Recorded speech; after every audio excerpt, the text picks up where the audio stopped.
starting in great numbers from the beginning of World War I and ending about World War II, but another great migration, and that will help to explain what we're going to talk about, pushed off the land of the South.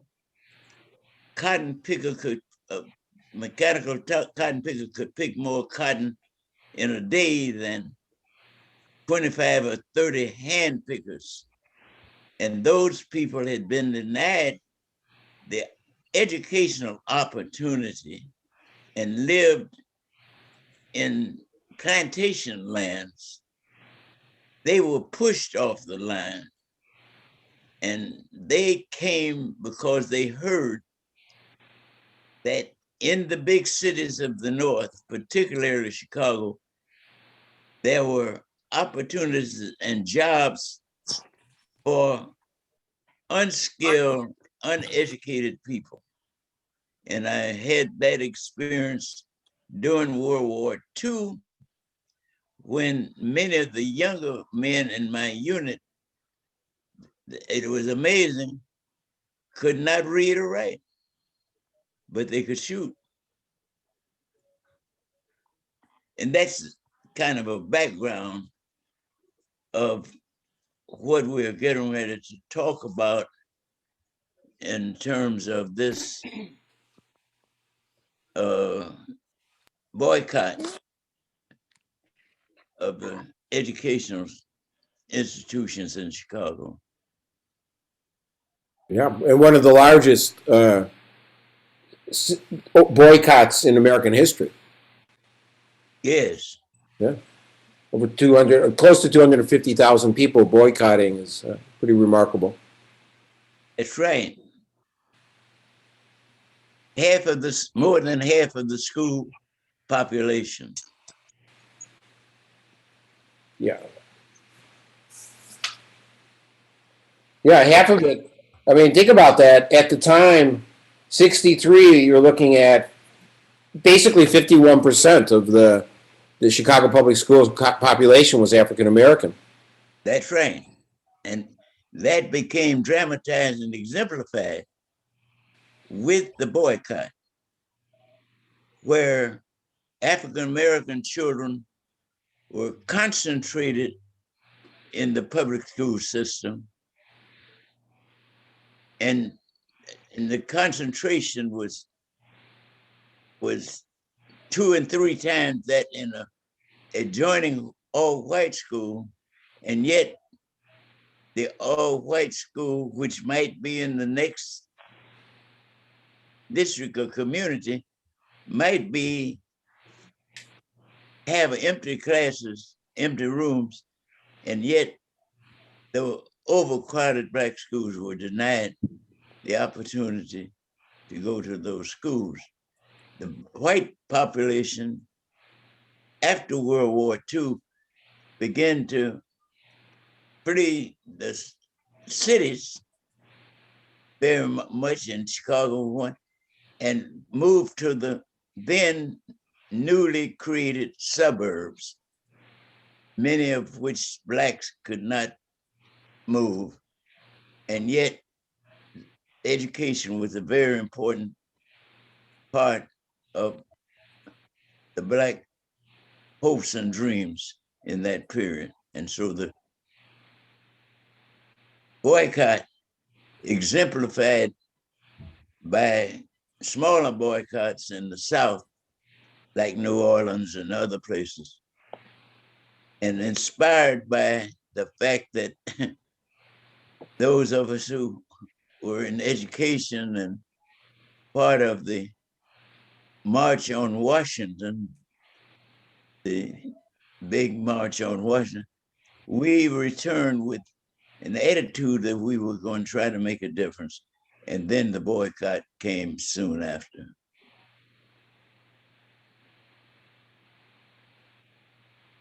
Well, it's an honor to have you here, and I know that our audience is going to be really treated to your presence and to hearing about a boycott that I think many people were not aware took place in American history. So it's going to be quite a nice afternoon. I hope I can be helpful Sure you because the will. history of African Americans in the United States is part of the history, a good part of the history of American history. Why does race matter? That's a question that still is in the minds of many people and goes publicly unanswered. Why does race matter? Since most people of African descent and almost all of us in Chicago, particularly, mixed ancestry repent, but we're accused by various means of being African. Now, my African ancestors fled the South. They did not come for any. They fled, not fled. They were drugged from the South. I'm sorry about that, but they were drugged. They did not volunteer or do anything to come to this country. Why were they and who were they that were drugged from the land that they grew up in and brought without pay, in many cases lynched publicly? Why would a nation that we hold these truths to be self-evident that all men, they said, but we African Americans, they said all people are created equal? Why do people of color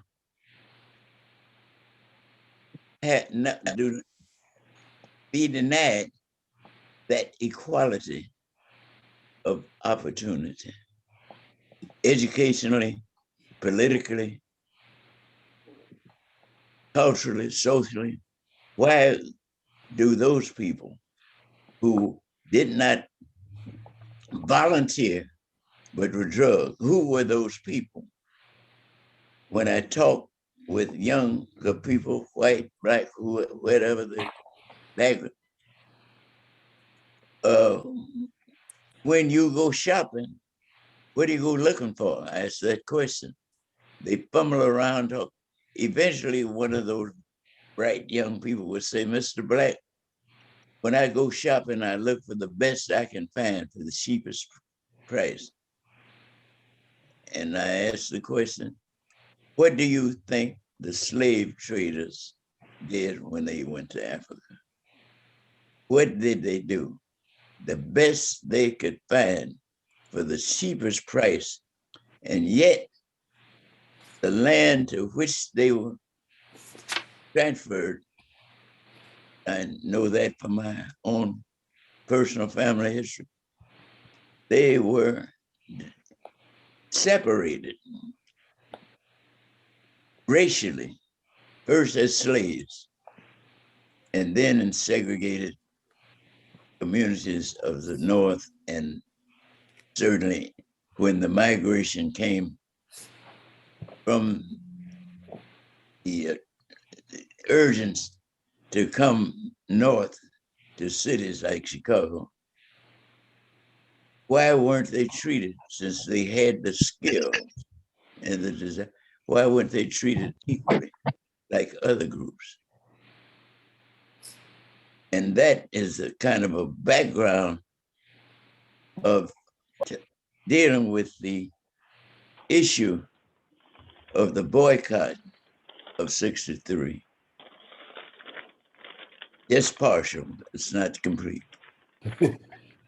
Professor Brack and Chris, I think we'll start in about 1 more minute because we have a lot of people that are coming in. So those who Okay. are already on, welcome to the pre-show.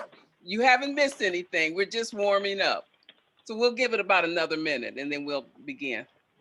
All right. At 102, you don't remember everything that happened. You got a really But- good memory, Tim. Thank you. You're good by me.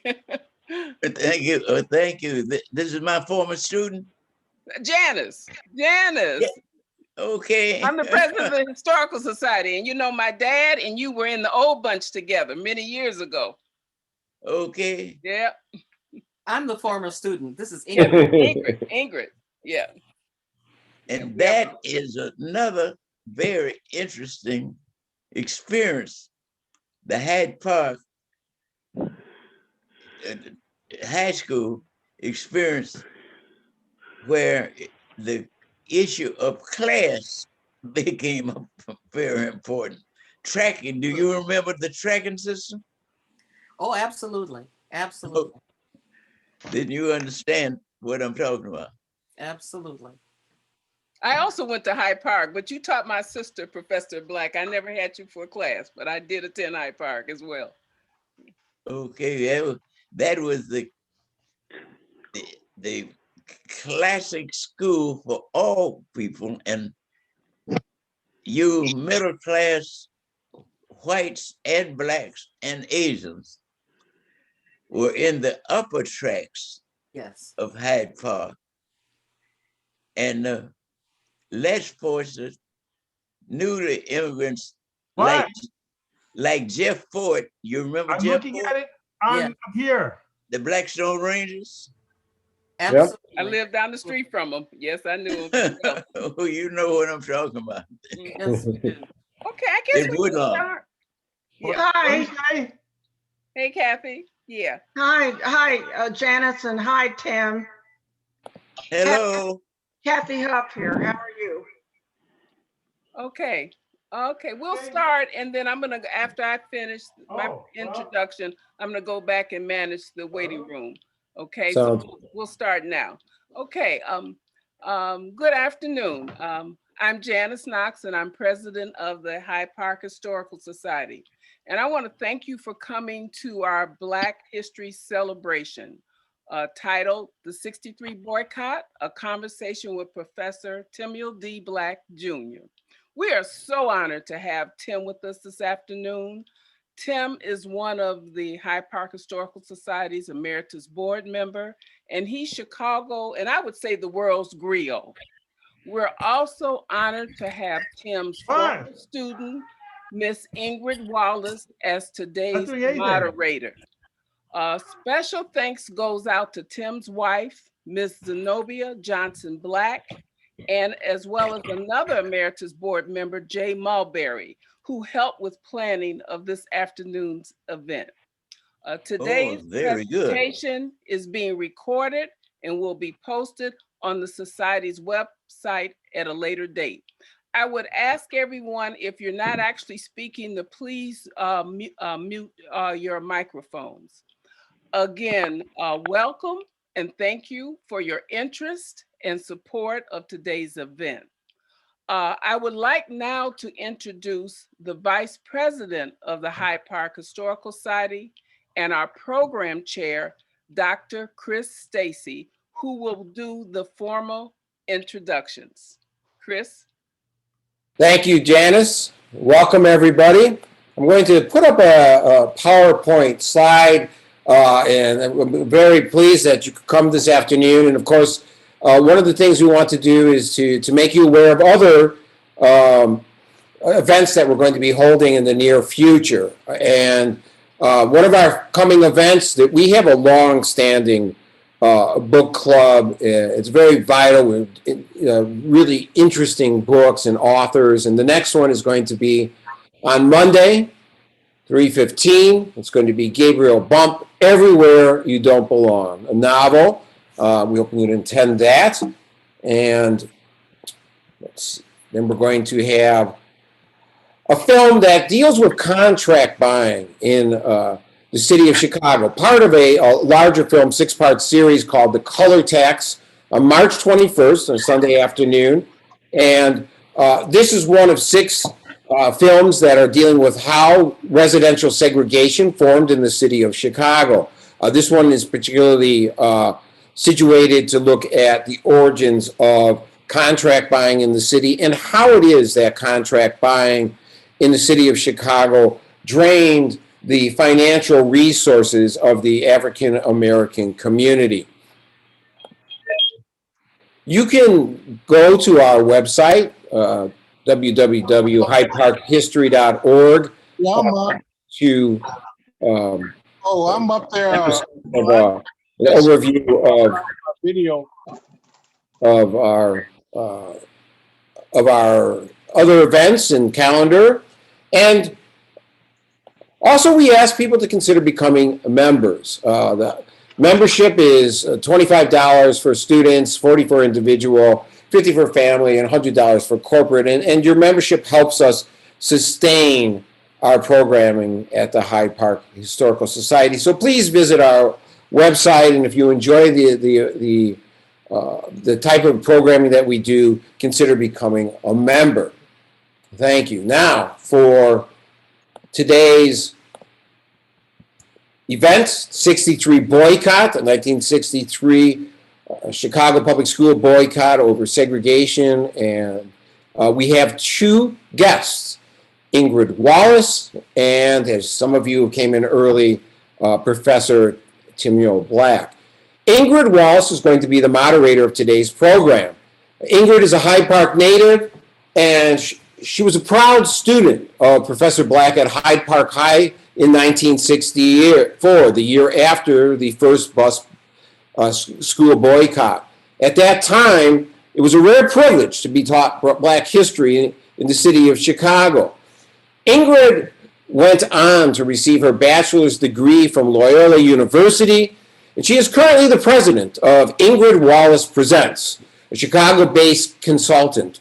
Ms. Wallace is widely recognized for customized programs, executive development, corporate strategy, and transformational keynote speeches. She is a C-suite executive coach and strategist and diversity and equity and inclusion practitioner with more than 30 years of leadership development experience. And one of the things when I got to meet and get to know Ingrid Wallace is that I learned that she was a soprano soloist. She, with extensive experience in the classical repertoire, and she's known for her gospel and jazz performances in numerous venues with artists like the great Willie Pickens and his daughter Bethany Pickens. And I know that she's going to enjoy moderating this event with Professor Black as his former student. I actually do not know how one can present the biography of Professor Timuel Dixon Black. It's so extensive. There's probably no way to do justice to his work in the community, but I'll give it a shot. I'll try and provide a concise biography of Professor Black. I came to hear of Professor Black by reading his magisterial first 2 volumes of a 3-volume work, Bridges of Memory, Chicago's first wave of the Great Migration. The 3rd volume is in the works. And these compendiums of oral histories chronicle the history of Black Chicago from the 1920s to the present. And I also suggest people take a look at Tim's latest book, Sacred Ground, The Chicago Streets of Timuel Black. Professor Black was born in Birmingham, Alabama on December 7th, 1918. His family became part of the first great migration of African Americans from the Deep South, settling in Chicago in 1919. And he has lived in the same South Side neighborhood since then. Tim Black is a nationally respected educator, political activist, community leader, oral historian, philanthropist, and philosopher. During his early school years at Edmund Burke Elementary School and DeSable High School, Professor Black worked as a paperboy for the Chicago Defender. As a teen during the Great Depression, he worked as a delivery boy for a local grocery store, where he had his first experience as an organizer. It was in the early 30s when he helped organize the Don't Spend Your Money Where You Can't Work campaign, which led to the formation of the Negro Retail Clerks Union. In the 1940s, he was an active organizer of the Congress on Racial Equality, or CORE, which worked to desegregate Chicago department stores and public accommodations.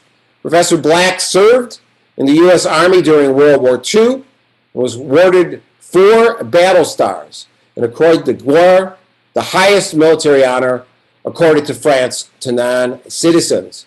After the war, he received a bachelor's degree from Roosevelt University and later pursued a master's degree from the University of Chicago. In 1955, after seeing Dr. Martin Luther King Jr. on television, Black was motivated to abandon his doctoral studies at the University of Chicago to become an active participant in the civil rights movement. Immersing himself in civil rights work, Tim went on to serve as the Chicago chair of the historic 1963 March on Washington. A pioneer in the independent Black political movement, Black was one of the first African Americans in Chicago to challenge the regular Democratic organization and coined the phrase plantation politics in reference to Chicago's political machine. He's run for office several times, public office for several times, and was a leader in the massive voter registration which resulted in the election of Mayor Harold Washington. In 2000, Professor Black served as the lead plaintiff in Black versus McGuffridge, a lawsuit which charged the Illinois voting system with systemic discrimination against minorities. For his work, he was honored by the American Civil Liberties Union as Civil Libertarian of the Year.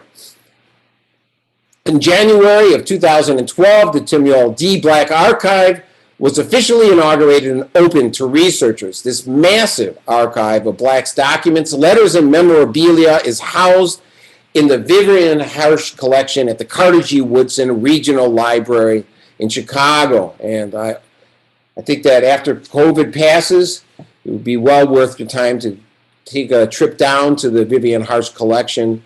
It's an amazing collection of African American history. In 2013, the city of Chicago honored Black with the inaugural Chicago Champion of Freedom Medal in recognition of his work in the civil rights movement, both locally and nationally. In 2019, celebrating his 100th birthday, Professor Black was knighted by France, and he received the French Legion of Honor. And this year, in June 19th, Professor Black will become the first inductee to the Illinois Black Hall of Fame.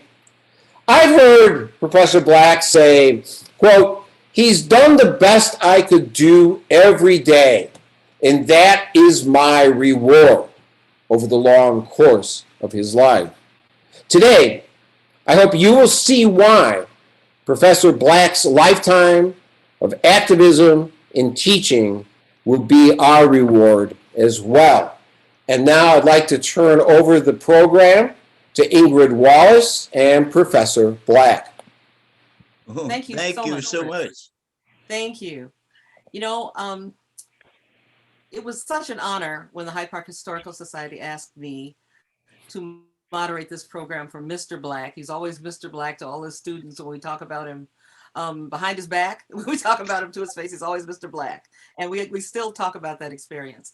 The honor for me began back in 1964 in that classroom, when I knew I was sitting in one of the only classrooms in this country to have a Black history course with an incredible Black history teacher. We were riveted. He was amazing then, and you'll find that he's amazing now. And my perspective from that time, I was at Hyde Park High School as a freshman in 1963 when this all began. And I have a memory of trailers in the parking lot. I have a memory of Dick Gregory coming into Hyde Park and talking to everybody. So my perspective is really of all of this activity going on around me and hearing what was going on. But Chris, if you will run the clip for those of you who've not been able to see this wonderful film, give you some perspective.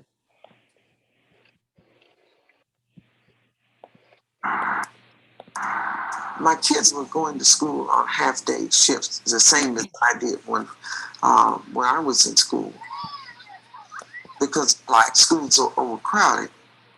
The school could be side by side. One would be Black, one would be white, one would be comfortable in terms of the number of children in that school, and the other would be overcrowded. Every time a community changed, the Board of Education changed the boundaries so it would limit our kids' access to other schools that may have had empty classrooms. The Wallace wagons were put up on the campus of the Black schools in order to contain them. They would take these converted house trailers and turn them into classrooms. Benjamin Willis did not want Black kids to be shipped out into white areas. White middle-class families didn't want them there. So it's like, keep these Negroes in their place here. Thank you. You know, Mr. Black, there was so much going on at that time in the country. There was the March on Washington. That was the year Martin Luther King came to Chicago.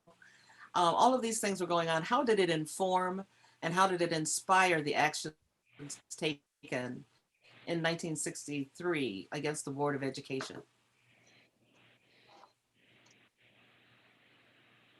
Well, I can remember, and please excuse me for not remembering everything, that returning from World War II, many of us, particularly those from the urban community, and having witnessed not only the tyranny, but the destructive attitude that could take place against a people in Europe, we had a dedication to carry those memories into action in the communities where we were. And so the civil rights movement all over the country and dramatized by Dr. Martin Luther King was kind of the answer to bringing about the change that the racial change particularly, that we had dedicated ourselves to in our World War II experience. And Dr. King articulated in a very brilliant manner those feelings that many of us had and had transferred to younger people wherever we were, and schools was where I was.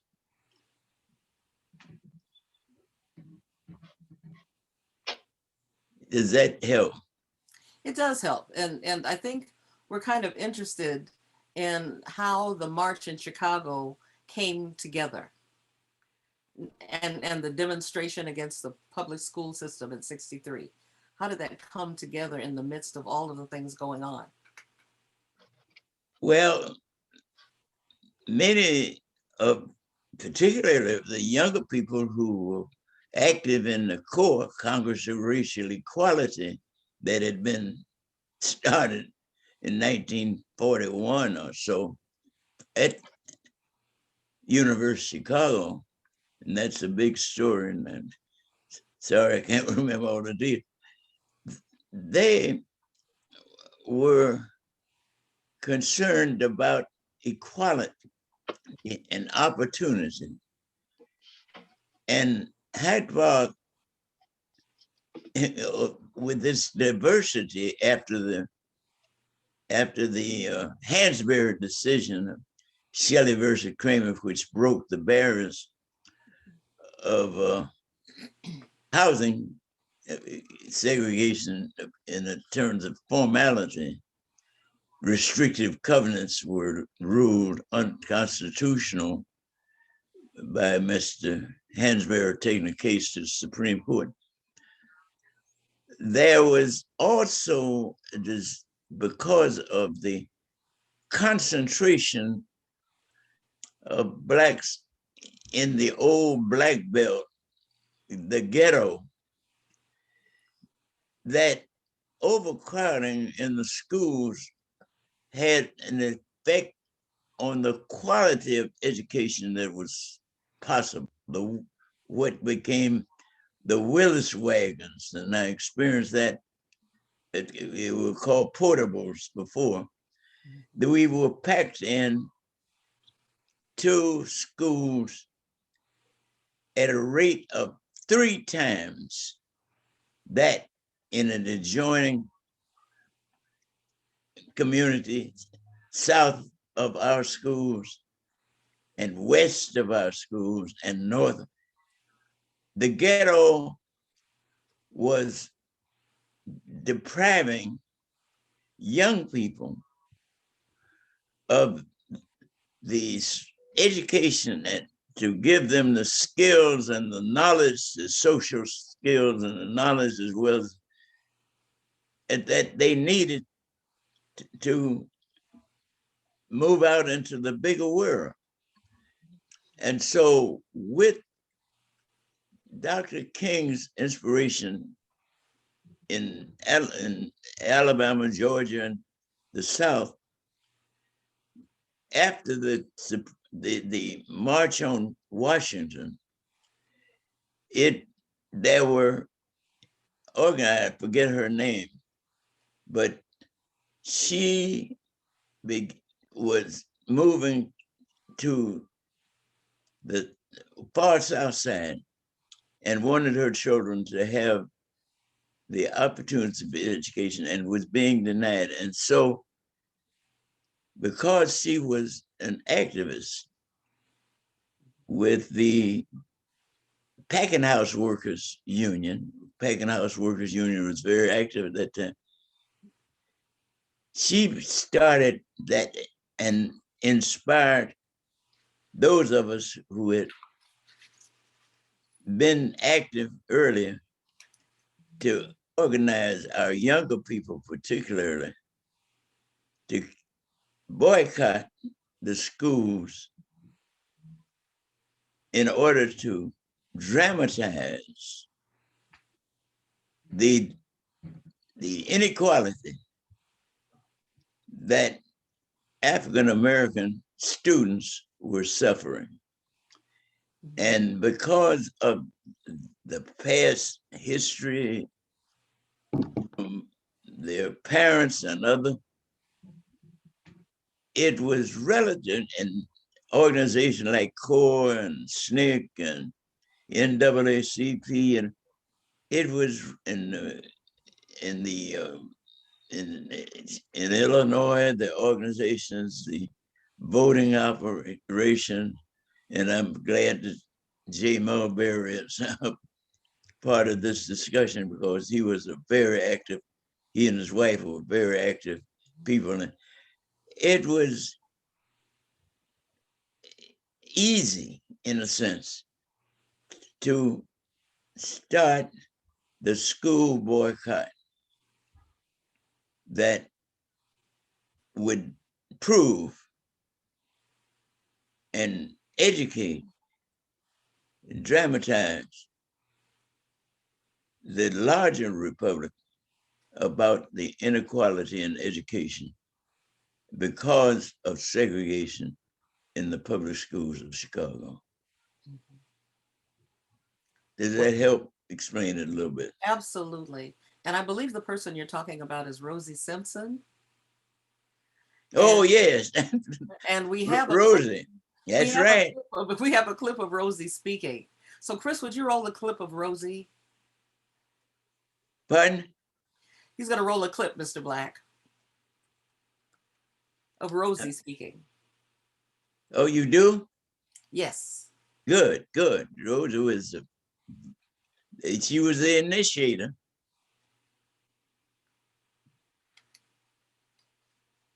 There she is.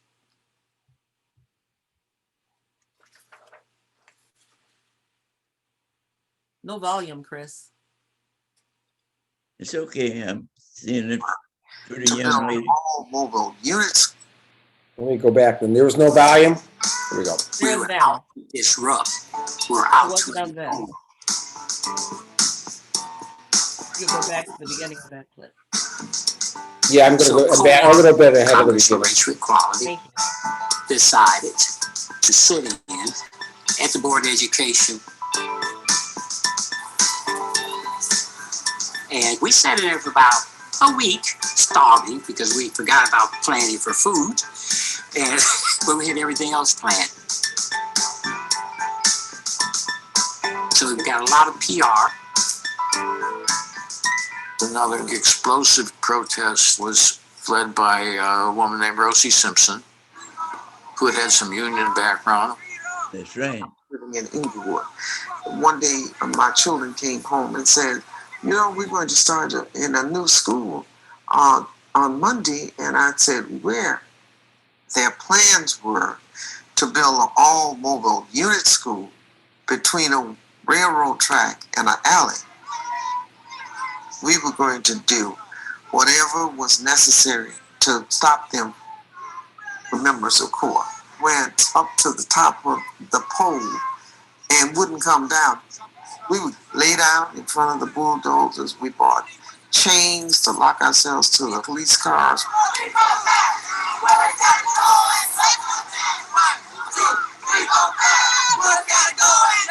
The police were horrible out there.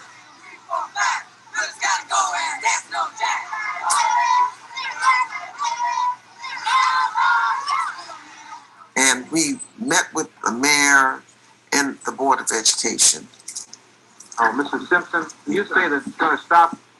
Even after communicating with the board, we're not going to get any place. So this is why I hesitate to say that I am ready to call off demonstration. I have just placed on the desk of the President of the Board of Education and the Deputy Superintendent of Schools a copy of my resignation. Thank you, Chris. Mr. Black, at that time, when Benjamin Willis submitted his resignation, the Board of Education did not accept it. Can you tell us a little bit about that? You talking about the Willis, developing the Willis wagons? Yes, and when Willis resigned, the Board of Education refused his resignation at the time. I do remember that. Mm-hmm. And I'm trying to remember names, but I'm trying to remember her name. We encouraged a superintendent to be replaced by an African-American woman mm-hmm. from California who continued. And then Willis was part of that continuation of segregation. Mm-hmm. And there was a disappointment to those of us who helped to import this lady. But the Daily Machine, by this time, is in charge of everything, including the inclusion of liberal integrationists into important parts. So he would not let that happen. And this female that became the superintendent after Willis was victimized by that policy. And then we had to work to get rid of her. I forget her name, pardon my poor memory, but that's part of the continuation of the struggle to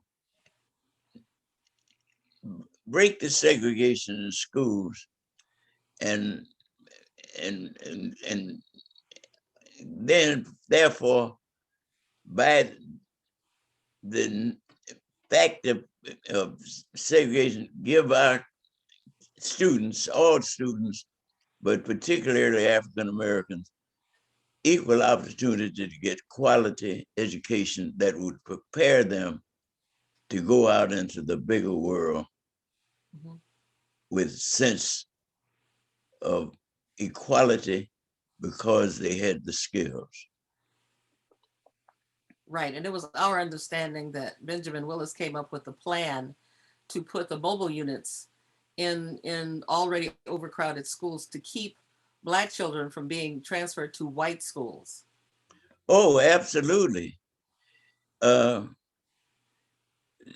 was what we call the Willis wagons, but even in DuSable High School as an example, building extensions, more extension to those schools, that's just one, to continue to keep the segregation, the regular segregation, a part of the community in which Blacks had moved and lived and or expected to move because they wanted, as Rosie did, better opportunities for education for her very bright youngsters.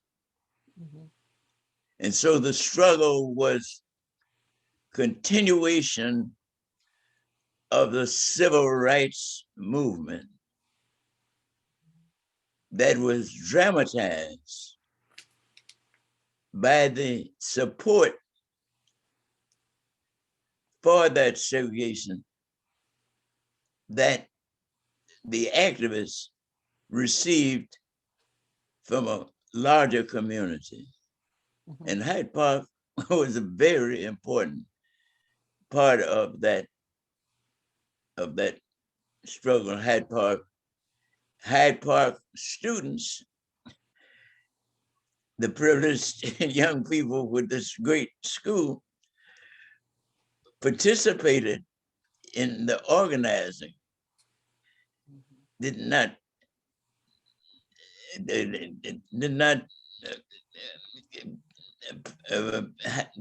close Hyde Park, but made it very important to understand. And one of the things that I think is the organization of that demonstration was so good that organizations in the Black community particularly were included in the NAACP and Urban League, and churches and other community organizations were places where the students from the closed schools could go and continue their education, very often with the teachers of their classes who supported the demonstration and the boycott. That is excellent. This is an open forum, so I would like to invite anyone who has a question for Mr. Black at this point in time to unmute and ask your question. If you're not asking a question, please stay muted so we don't get comments from the puppy or anybody else who's around. So are there any questions right now? And an example of what we were trying to do is create students like this brilliant young lady who's been the leader, asking the taking charge of the talk. Pardon me for being so awkward and interfering in memory. Thank you. Not at all, not at all. It's been amazing. So is there anyone who has any questions for Mr. Black? My name is Bennett Johnson. I'm a classmate of Mr. Black at Roosevelt College. Oh, yes. And so, Tim, you didn't mention the independent Black voters thing that we started in '58 that was instrumental in the boycott. Chicago League of Negro Voters. Do you recall that? Pardon? Chicago League of Negro Voters. Oh, yes, I recall. I'm trying to recall what they were. They're very important. And why don't you tell us what that League of Negro Voters did?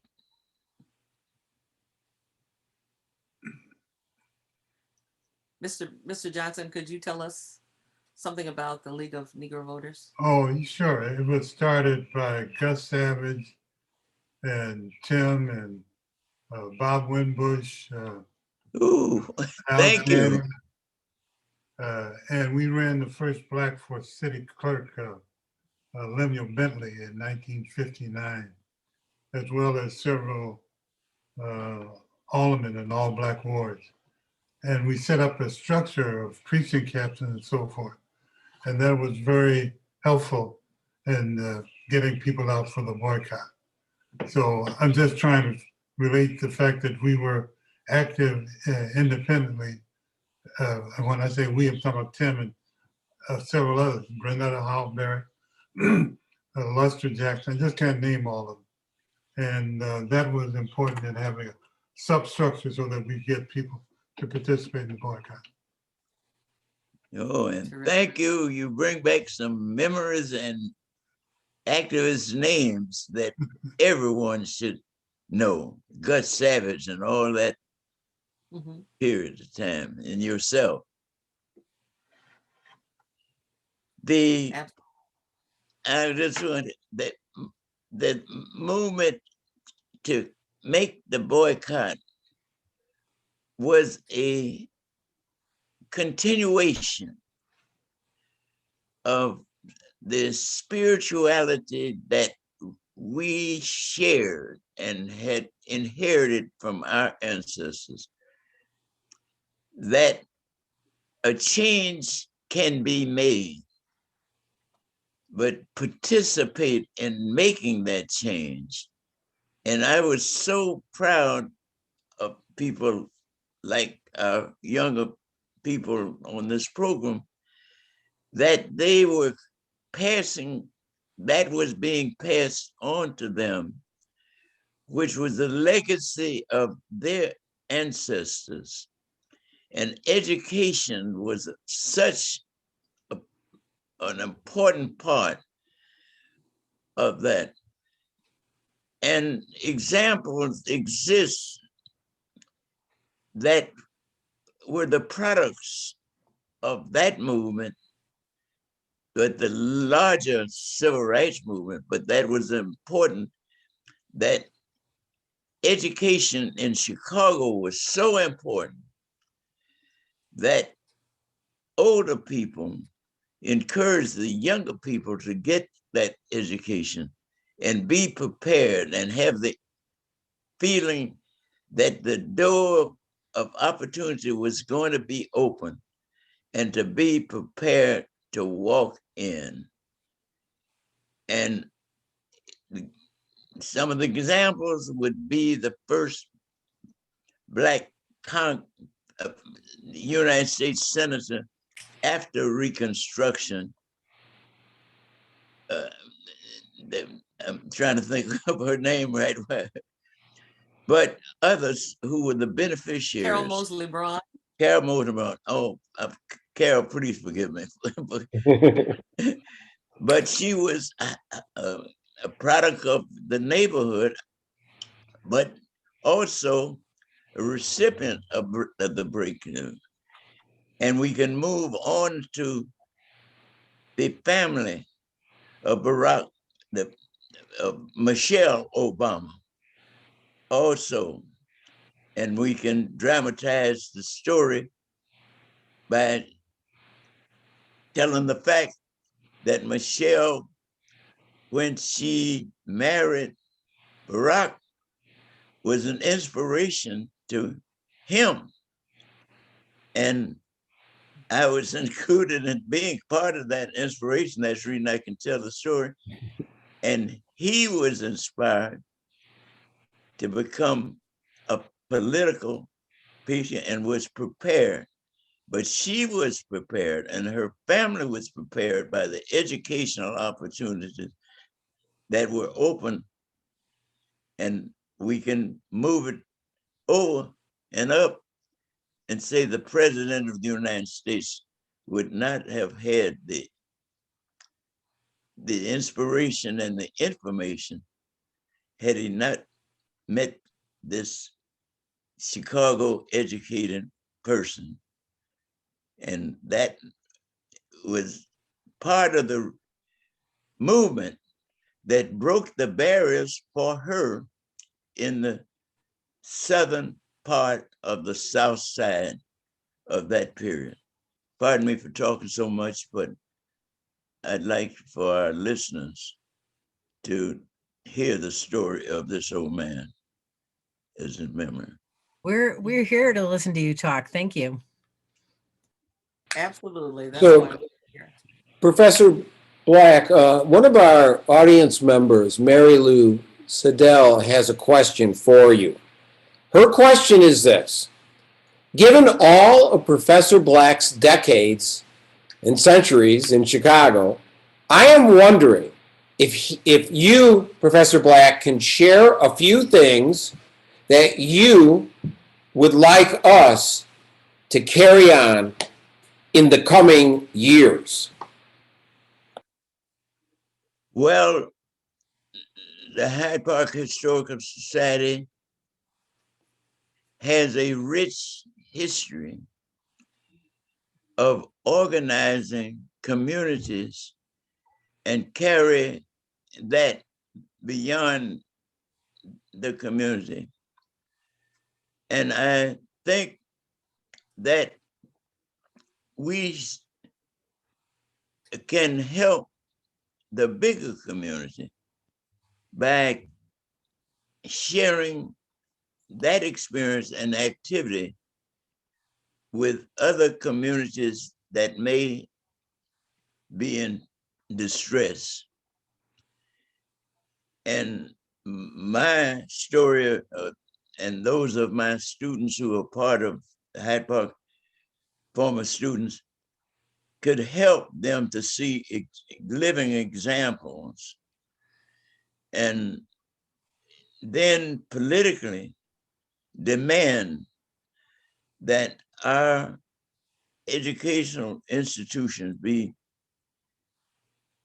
made aware of the needs of the younger people for quality education and integrated, because we live in one world. And that's a part of the education that those of us who spend a lot of time in Hyde Park, Kenwood, have experienced and know that that helps the academic. And so I believe that the Hyde Park Historical Society can reach beyond the boundaries of the Hyde Park Kenwood area by bringing younger people in from other neighborhoods and sharing that history so that they could go back and say to their fellow students and others, this is what it used to be like. This is what made the change in making it better for some people, but we are back to make the change better for all people. It doesn't have to be so intellectual, but they can see, because of the Hyde Park, Kenwood, and Hyde Park Historical Society, they can see the realities of the possibility and feel obligated to carry forward for themselves and for others the education that Hyde Park has given, and the demonstration is just a very important part of that history, in which Hyde Parkers, younger people particularly, were taking the leadership and participating. Mhm. Does that help? Yeah, thank you. You know, in some ways, it's like things, the more things change, the more they stay the same, right? When you were just talking, you could have been talking about today and not 1963 or vice versa. Well, 1963, there was an optimism about the future that I hope exists today, but believe that your generation,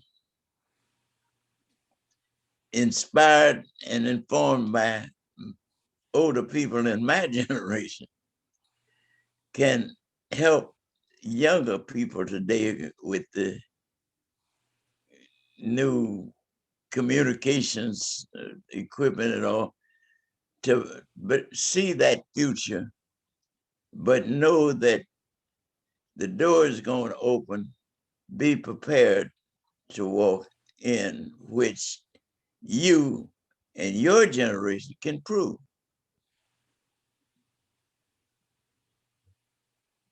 Dr. Black, another audience member has this question for you. This is from Esther Triban-Tesler. She asked you, who would you like to see monuments dedicated to in Chicago? A monument. Well, the president, the former president of the United States, is going to have a museum for himself. But I think the reality is Harold Washington, Carol Moseley Brown, the Nat King Cole, that music and religion, we have many religious characters that were very important in bringing about the change. And that's the spirituality of making the change. And if I had the time, I could think of, pardon me for can't remember all of his names, but the statue should carry the story, and Harold Washington would be an example of that. That's a great idea, Mr. Black. I mean, there are so many monuments that are currently being torn down and they need to be replaced, you know, because they need to be replaced to reflect what our values are now currently. So I think those questions are excellent. I think pointing to that statue and telling that story would inform and inspire younger people to feel obligated to keep on keeping on. I just want you to know, Professor Black, that our audience members have decided that alongside statues of Harold Washington, Nat King Cole, the myriad of religious figures that we could point to, and singers like Mahalia Jackson in Chicago, there should be a statue of you as well. This is what our audience has decided. Absolutely. Oh, what a beautiful thing. Thank you. It would be well deserved. Thank you. I would be honored and happy. And when the end comes, I would tell the Lord, open the door. I'm coming back to see that beautiful statue. I'm joking, but that's the attitude and feeling that I have about how you beautiful people treat this old man. We all love this old man, as you say. So, Chris, are there any more questions from the? There's one of the examples that you could do with that is say, at least at present time, this statue emulates a person who moved along to more than 100 years, but grew up almost the whole 100 in the neighborhood that we're talking about, where the boycott and other things took place. You understand? Absolutely. That'll be lovely. There is one more question that that an audience member has asked. This is from Kathy Huff. Professor Black, how long did the 1963 boycott last? And what is the legacy of the boycott? Were there immediate changes? Were there long-term changes and that led to integration into public schools? And were there changes that were not just about the public schools themselves? Well, those are quite a few questions. I think that the boycott dramatized racial segregation because then the schools began to become not just 50%, but whites began to move to the suburbs, the nearby suburbs that were created, and by the way, not available to Blacks in that period. And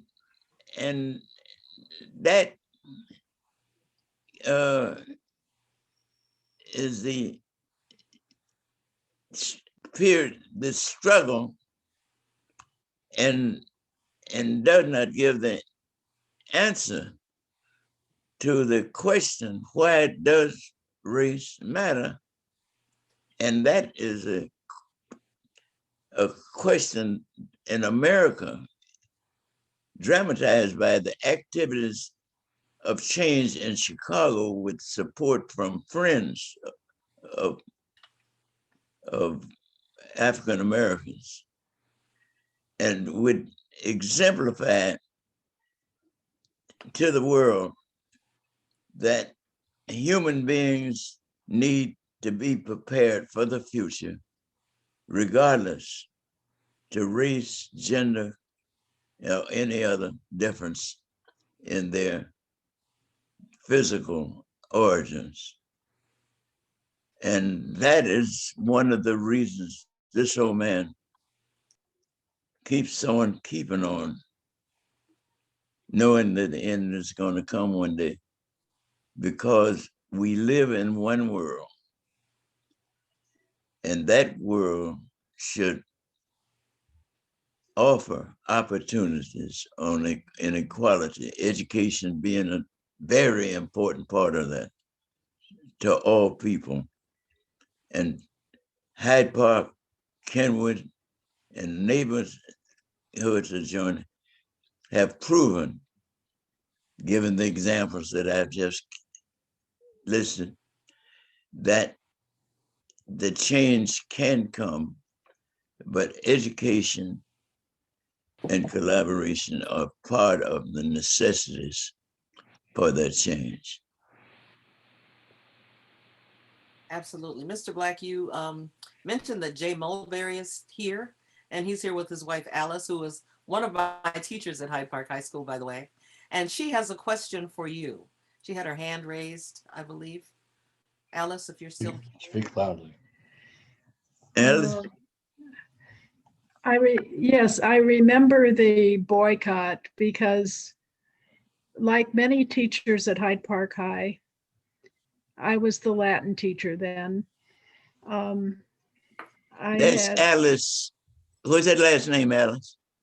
Mulberry. Oh my, yeah. Jay's wife. That's Okay. right. Anyway, like many teachers, I had a student helper. And my student helper was very proud of the turnout for she had been part of the organizing effort. And she was very proud of the fact that the boycott was so successful. And I've been trying to remember her name, but I'm afraid I'm not doing it. But anyway, she was very excited with the results. Tim, that leads me to a second comment and question. I didn't realize until I looked at those pictures that students really had an incredibly huge role. That's right. The students outnumbered the grown-ups, and I'm astonished by that. How did that happen, do you think? Well, they were inspired by the teachers most of the time. The teachers inspired them by dealing with equality and justice as a part of education, regardless of the subject that they might. Alice was one of the people that did that, part of her class. Absolutely. She and her husband, Jay Mulberry, they were examples of helping students to feel a sense of obligation.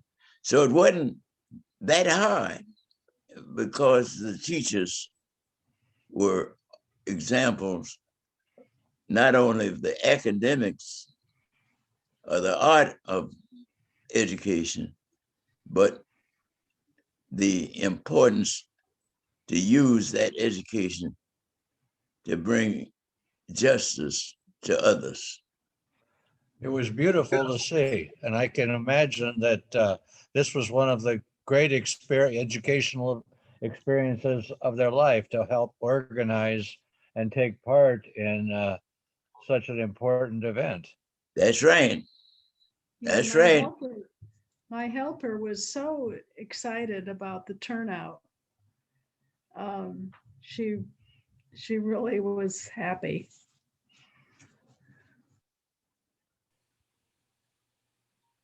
Chris, you were going to say something before, I'm sorry. Oh, there's a hand up by a young person in the room, Dante. And Dante is probably the youngest person in this room. I think he's separated from Professor Black by about 84 years. Dante, what's your question? Thank you for doing this. This was very enlightening. So I have a question for the youth of America.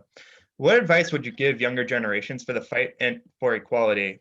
And what type of advice and what do you feel like we should do to keep important moments in American history, like the boycott of 1963 in American textbooks? Well, I think that the present generation needs, because of the new technology of all levels, needs to see, as we're looking now, the facts of those changes, and the boycott was filmed quite a bit, and then have that explained, but put that then into the history. And that carries then the necessity of asking the question, in a land that preaches democracy, why does race or gender or any of those separate, why do those things matter? And there is a reason, as we know, and that reason could be stimulated and by those experiences that the boycott illustrates how a change can be brought. And of course, there are many examples of the beneficiaries of those changes. But why then do we now still have that inequality in many places in America? And Chicago is part of that. Does that help a little bit? Yes. Yes, it does. Thank you. Thank you, Dante, for your question. Thank you, Mr. Black, as usual. Are there any other questions for Mr. Black? I have a question. Okay. Do we have time for another? Absolutely. Tim, it's Al-Marie Wagner. How are you? Hey, I've been told, that history of the Wagners. Well, that's a question related to that history. I've heard many stories, of course, about the boycott from Jim, but I realize I don't know what the answer is to what finally got Willis to resign. What really led to the ultimate decision of his to leave? Was it just the persistence of the boycott, or was there something behind the scenes that I never heard the story of? Yeah, well, I think it was the political threat to the Daley regime that if he didn't leave, the participants that organized and carried it, and by the way, Jim was a part of that boycott, that they would be, the Daley organization would be weakened and threaten their position. And so it was easy for Daley to encourage him to leave. And I had the opportunity to meet him at some point later, and that was the kind of answer that he gave to me. It just shows what really works with a consistent, determined boycott, because that was years. That took years for that to finally work. And by the way, one of the teachers at DuSable High School, Miss Mary Herrick, has been honored many years by Al-Marie Wagner and her religious institution. And she has been active, and her late husband was very active in all of these activities we're talking about. You just taught Jim to cause trouble, and he taught me.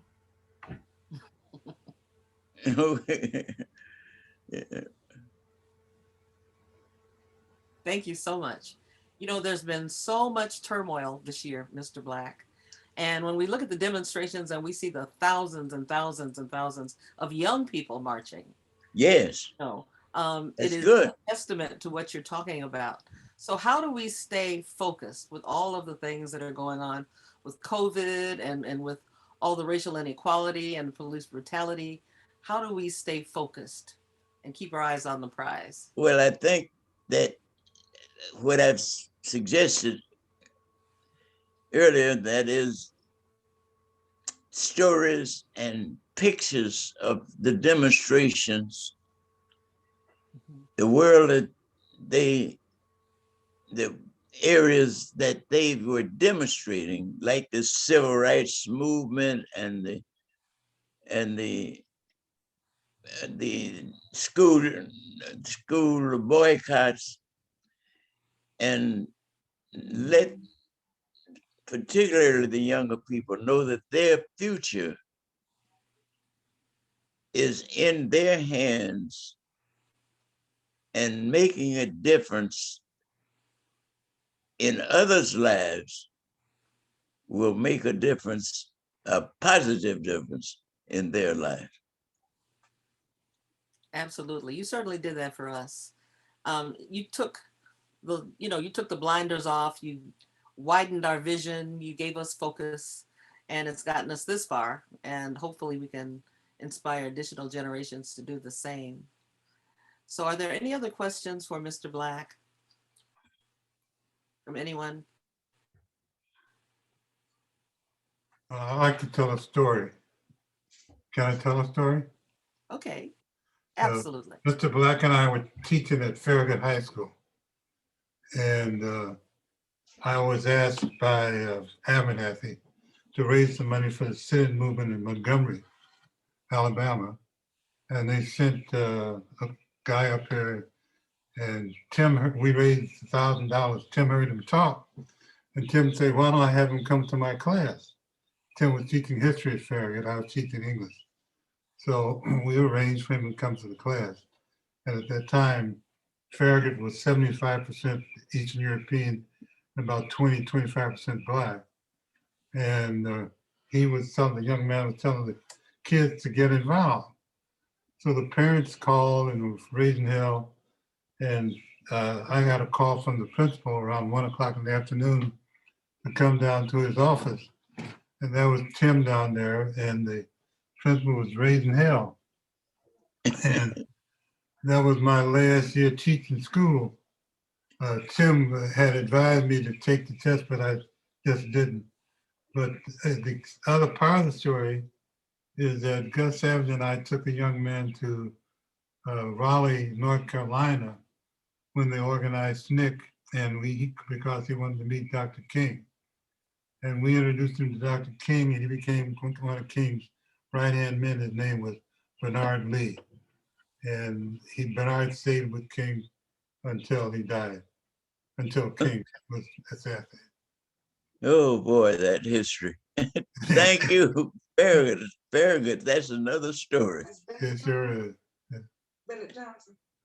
I don't know. Yeah, Zenobia. Oh, hey, Bennett. Oh, that's Bennett. Bennett, pardon old man's memory, not memory, the sound. Bennett Johnson, oh, that story could go on and on. Oh, that. Bennett, let's keep in touch. I've been intending to call you. Anytime. Okay. Anyone else have any questions or anything to add?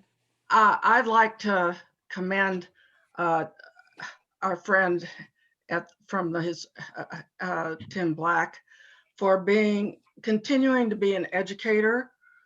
Although he was retired as a teacher, he's been involved with the Chicago Metro History Fair, in which inspires kids from ages, I guess it's 6th grade through 12th, to do history fair projects and learn the history that he's talking about. And so he gives an award, and so does the Hyde Park Historical Society most years.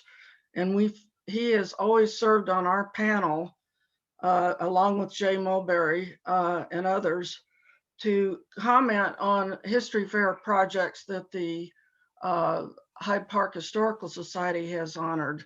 So for the last decade, we've been involved with Tim doing just that, and jointly with him and the Chicago Metro History Fair, which is coming up in March and April. And this is another good way that young people can do exactly what Tim has talked about, and that's learn the history, learn our African-American history, learn Chicago history, and become educated and be able to be active at the time opportunity strikes. Excellent, Kathy. Thank you so much. Thank you. Okay. Is there anyone else that would like to say something or contribute something else to the conversation? Chris, did you have anything to add? Just thank you, Ingrid and Professor Black, for spending the evening with us and giving us insight into your lives and how you've been able to alter the course of history. As people know, the 1963 boycott was a pivotal moment in the movement for racial and social justice in this country, and both of you were participants in that. And I would like to just then leave it to Janice Knox, the president, to see if she has any final comments. And thank you both very much. Thank you, Chris. Thank you. Thank you, Mr. Black. Thank you, Professor Black. Thank you, Ingrid and Chris. And I appreciate everybody who attended today. A couple of takeaways. We have officially formed the Tim Black Monument Committee. I have a number of people who have already joined via email.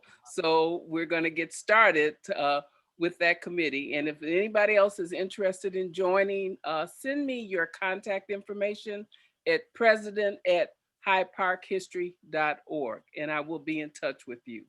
And the other takeaway is, and Chris and I have discussed that, we really are looking to expand our board, and we would love to engage and get younger people involved.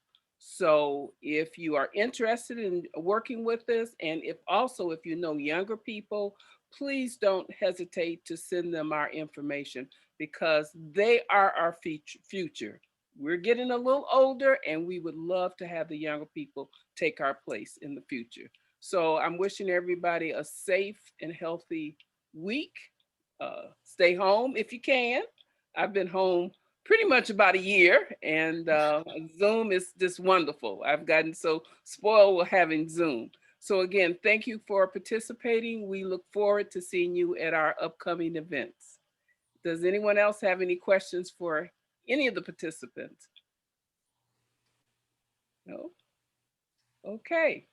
Thank you. Hello, I'm Hazel Cole, and I'm a friend of Janice's, and I want to say to Mr. Black that God has truly blessed him, and it shows that getting older does not have to bother your memory, because he has an excellent memory, and I've really enjoyed all the conversation from everyone. And I'm a new person in Chicago. Around that time, I came in 58, and I didn't know it was so much prejudice in Chicago till I've been hearing all of these different stories. You know, and you're a young kid, you don't think about all these things. But anyway, I just want to say complimentary to Janice Knox for having such Tim Black on here and all the others, and Ingrid Wallace and everyone. It's just God bless all of you all, and I'm looking forward to the next event. Thank you. Thank you, Hazel. Cool. Chris, would you like to wrap up? You're muted. You're muted. You're muted. I am muted. I I would just thank Ingrid and Professor Black for spending time with us this evening. It's very rare to be able to have an opportunity to become engaged in a conversation with legendary individuals who have had such a influence on the everyday lives of people and have brought about social change in this country. And I thank all of you for taking the time on a Sunday afternoon to join us in our program. I'm happy to see so many familiar faces and also new faces that come, and I hope that you support our organization. And I'm looking forward to, as several people have already said, the moment that the Professor Black monument is actually erected. So thank you all for coming tonight, and thank you for, it's wonderful to see certain people that I haven't seen in a long time, like Linda and Jeff. Nice to see you both. You all have a beautiful evening. Thank you, Professor Black. It was an honor to have you here this afternoon. Thank you. Thank you. Honor. Here. Thanks, everyone. Thank you. Bye-bye now. Thank you.